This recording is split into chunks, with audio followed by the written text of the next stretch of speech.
j'aimerais te parler de pouvoir de la planification, tout simplement parce que moi, j'ai réalisé énormément d'objectifs, j'ai fait plein de choses, mais tout simplement, uniquement grâce à la planification. Tout simplement parce que quand tu planifies, quand tu écris tes objectifs, en quelque sorte, tu les sors de toi, de ton esprit et tu les matérialises sur le papier. C'est très important d'écrire ces objectifs stylo à la main sur le papier parce que ça, tu vas plus les matérialiser, les ancrer, ce qui fait que tu vas plus les réaliser. Ce qui fait que là, c'est l'occasion, c'est 2026, donc c'est l'occasion en quelque sorte, de faire le bilan. C'est l'occasion de poser des intentions, c'est l'occasion d'écrire ses objectifs et de faire de la planification en mode de vie, une habitude, un rituel. Eh bien, crois-moi que si tu fais de cette habitude-là, c'est-à-dire un mode de vie, crois-moi que tu vas presque réaliser tous tes objectifs. Encore une fois, quand je parle de planification, c'est pas juste la planification sans action, mais c'est loin de là, ça c'est un piège. Bien évidemment, c'est très important de planifier. Mais si tu ne passes pas à l'action, cette planification ne servira à rien. Tu dois bien évidemment planifier, tu dois écrire tes objectifs. Mais tu dois aussi planifier le process, les étapes qui te permettront de réaliser tes objectifs. Et ça, c'est très, très, très important. La majorité des gens oublient cette étape-là, oublient ce détail-là. C'est très important. Donc, si tu veux réaliser tes objectifs, tu ne dois pas te contenter uniquement sur la planification. Quel est le rôle de la planification? La planification, en quelque sorte, te permet de te clarifier l'esprit, d'avoir l'esprit clair par rapport à ce que tu veux et ce que tu ne veux pas. Quand tu écris tes objectifs, qu'est-ce que tu fais? Eh bien, tu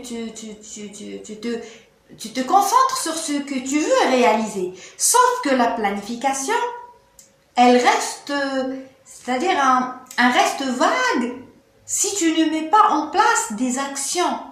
Ce qu'il te faut, c'est pas juste la planification de manière vague. Je dis n'importe quoi, en 2026, j'ai envie d'acheter une voiture. Oui, c'est un objectif, mais ça reste vague. Effectivement, oui, tu l'auras écrit, tu l'auras planifié, en 2026, j'achète une voiture. Mais par la suite, comment tu vas faire pour acheter cette voiture?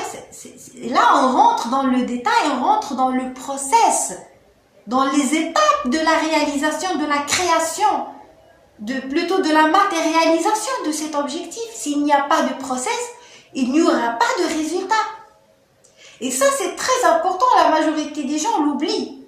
Il faut obligatoirement qu'il y ait c'est-à-dire qu'il y ait un process, des étapes de réalisation. Par exemple, on va écrire, par exemple, ton objectif c'est d'acheter une voiture, par exemple. Mais peut-être tu n'as pas d'argent. C'est à ce moment-là que tu vas détailler ça. Tu dois mettre en place le process qui va te permettre d'acheter cette voiture et pas l'objectif en lui-même. En quelque sorte, cet objectif-là d'acheter une voiture, on va l'appeler le cap de l'année.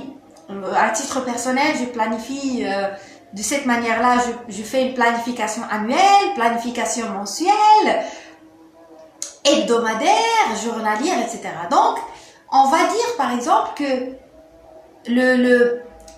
acheter une voiture, c'est le cap de l'année, ton année. Parce que là, on est en début d'année, il faut déterminer le cap, déterminer la destination, la direction.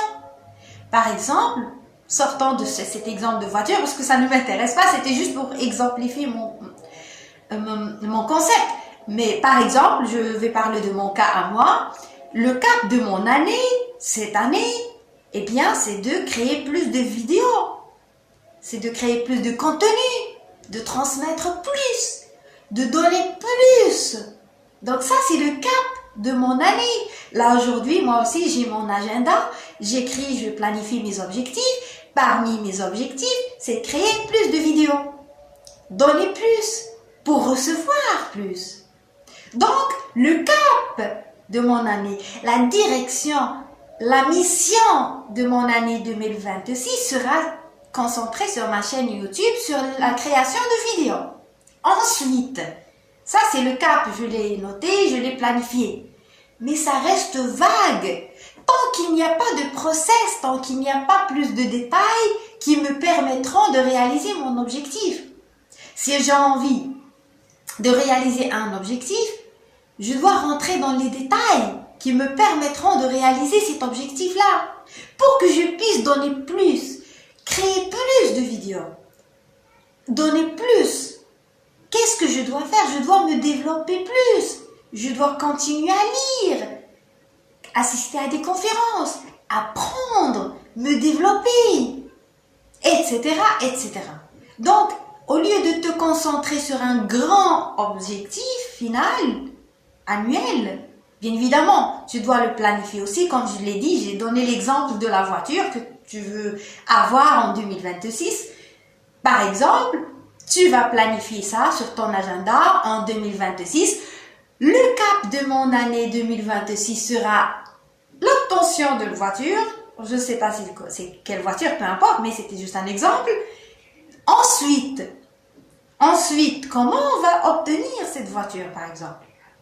Ensuite, que tu vas détailler ça en profondeur, c'est à ce moment-là que ça devient intéressant parce qu'on rentre dans le process qui te permettront d'obtenir ton objectif. À ce moment-là, on a déterminé le cap de l'année. Ensuite, qu'est-ce qu'on va déterminer? Ça, c'est ma manière de planifier. Quand je détermine le cap de l'année, je détermine le thème, plutôt les objectifs de trimestre. Quand je planifie mon année, je passe à la planification de mes trimestres. Donc, il y a des objectifs à atteindre, des objectifs trimestriels. Donc, j'ai déterminé le cap de l'année. Ensuite, je détermine les objectifs. Les objectifs, c'est les détails qui me permettront d'arriver à un tel objectif. Par exemple, si ton objectif c'est d'acheter une voiture, eh bien, pendant ton trimestre, le premier trimestre, tu dois probablement travailler plus, tu dois probablement, je ne sais pas, c'est-à-dire voir comment tu peux obtenir cette voiture, comment tu peux gagner de l'argent pour acheter cette voiture-là, et tu vas à chaque trimestre, en quelque sorte, faire un bilan pour voir si ça avance ou pas, par exemple. Ensuite, une fois t'as plutôt mis en place les objectifs de trimestre, on passe. Moi, je l'appelle le thème de mois. Chaque mois, pour moi, chaque mois, je n'ai pas un objectif précis, mais j'ai plutôt un thème. C'est beaucoup plus inspirant pour moi, ça m'inspire plus de parler de thèmes que d'objectifs mensuels. Donc, le thème de moi, par exemple, ça peut être une intention. J'ai l'intention de me concentrer plus ce mois sur ça. J'ai l'intention, je dis n'importe quoi, peut-être, par exemple, dans mon cas à moi, quand je planifie mon mois, eh bien, je me dis, j'ai l'intention ce mois-ci de lire plus. J'ai l'intention ce mois-ci peut-être de changer mon univers, par exemple, ça peut être n'importe quoi, de changer ton fond d'écran en fonction de moi, en fonction aussi de la saison. Par exemple, en ce mois d'hiver, j'ai envie de changer, j'ai envie plutôt d'avoir comme ambiance, une ambiance chaude, chaleureuse, où je mets un fond d'écran chaud, par exemple, avec une tasse de café, on va dire un livre, etc. C'était juste un exemple. Ça te permet c'est-à-dire de d'ancrer ton objectif, mais c'est beaucoup plus inspirant, beaucoup plus doux que quand tu parles d'objectifs.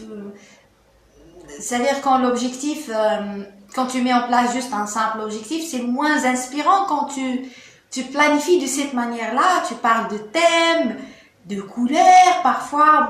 Moi, je m'intéresse beaucoup à ça, ce qui fait que c'est très important pour moi que l'objectif soit inspirant, que les étapes soient inspirantes, que le process aussi soit inspirant. J'aime pas avoir des process qui sont durs. J'aime que ça devienne inspirant. C'est de cette manière-là que tu réalises tes objectifs, mais à la fois tu t'amuses. À la fois le chemin devient agréable. Le process te permet à la fois de profiter de moments présents sans oublier le futur, mais sans encore une fois tomber dans la dureté de la vie, sans bien évidemment tomber dans la rigidité de la planification. Donc c'est moins dur de penser, c'est-à-dire en termes de moi que en objectif pur et dur. Donc comme moi je planifie, je mets en place le thème de moi, qu'est-ce que je fais, ensuite je passe à la semaine. Je planifie aussi ma semaine. Je mets en place des tâches de la semaine. Chaque jour, je dois faire quelque chose, je dois faire une chose, je dois plutôt mettre une action. Donc, moi, je planifie ma semaine en fonction, bien évidemment, des jours. Chaque jour, je le dédie à une action. Je passe ensuite à l'action du jour. Là, chaque jour, j'ai une action. Et bien évidemment, je planifie ma journée la veille. Je mets en place l'action du jour. Une seule chose, une seule unique chose à faire aujourd'hui. Par exemple, je planifie ma journée, je la planifie la veille ou le matin quand je me réveille. Eh bien, je me pose la question quelle est l'unique chose la plus importante que je dois réaliser aujourd'hui. C'est tout. Je ne fais pas plus. Une seule unique chose que je fais aujourd'hui. Mais au bout d'un certain temps, je réalise plus parce que je me concentre sur l'utile et l'essentiel. Donc, si tu as envie de réaliser tes objectifs en cette année, si tu as envie de planifier tes objectifs de la bonne manière, eh bien, crois-moi que c'est très, très, très important bien évidemment, de les écrire, de les planifier, mais pensez aussi au process, aux détails, aux étapes de la réalisation de cet objectif.